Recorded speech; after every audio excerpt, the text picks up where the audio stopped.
Estamos claros que no todo lo que se rompe hace ruido. Muchísimas veces se rompe algo por dentro. Te lo digo yo, he estado muy roto, de verdad. Si se pudiera ver, sería como una porcelana que se quebró en 1000 pedazos.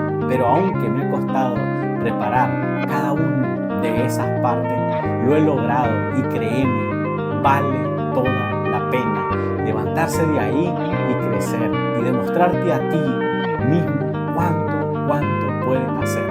Así que dale, levántate de ahí, confío en ti. Un abrazo, por ahí te la dejo.